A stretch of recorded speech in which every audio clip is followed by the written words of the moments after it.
আজ আমরা চলে এসেছি এক অসাধারণ জায়গায়, মালয়েশিয়ার বিখ্যাত বাতু কেভসে। কুয়ালালামপুর শহর থেকে প্রায় ১৩ কিলোমিটার উত্তরে অবস্থিত এই জায়গাটা শুধু একটা পর্যটন কেন্দ্র নয়, এটা এক বিশাল ইতিহাস আর আধ্যাত্মিকতার মিলনস্থল। আমাদের সামনে এখন দাঁড়িয়ে আছে প্রায় ৪০০ মিলিয়ন বছরের পুরনো এক বিশাল চুনাপাথরের পাহাড়, যার ভেতরেই তৈরি হয়েছে এই রহস্যময় গুহা মন্দিরগুলো।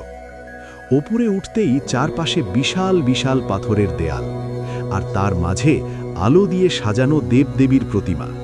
দৃশ্যটা সত্যিই মন ছুঁয়ে যাওয়ার মতো।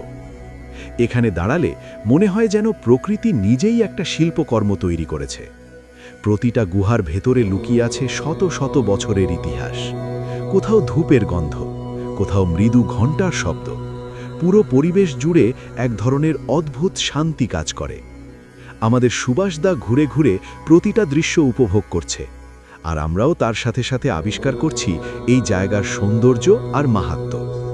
কখনো পাহাড়ের ভেতরের আলো ছায়ার খেলা, কখনো বিশাল খোলা গুহার ভেতরের বিশালতা, সব মিলিয়ে এটা এক কথায় অসাধারণ অভিজ্ঞতা। এমন জায়গায় এলে সত্যি মন আপনা আপনি শান্ত হয়ে যায়। কারণ ভ্রমণ মানে শুধু ছবি তোলা না, ভ্রমণ মানে নতুন অনুভূতি পাওয়া, নতুন গল্প তৈরি করা, আর জীবনের স্মৃতিতে কিছু বিশেষ মুহূর্ত যোগ করা। বাতু কেভস শুধু চোখে দেখার জায়গা না, এটা অনুভব করার জায়গা। প্রকৃতি, ধর্ম আর ইতিহাস তিনটেকে একসাথে খুব কাছ থেকে ছুঁয়ে দেখার সুযোগ। আপনি যদি কখনো মালয়েশিয়া আসেন, তাহলে এই জায়গাটা আপনার লিস্টে অবশ্যই রাখবেন।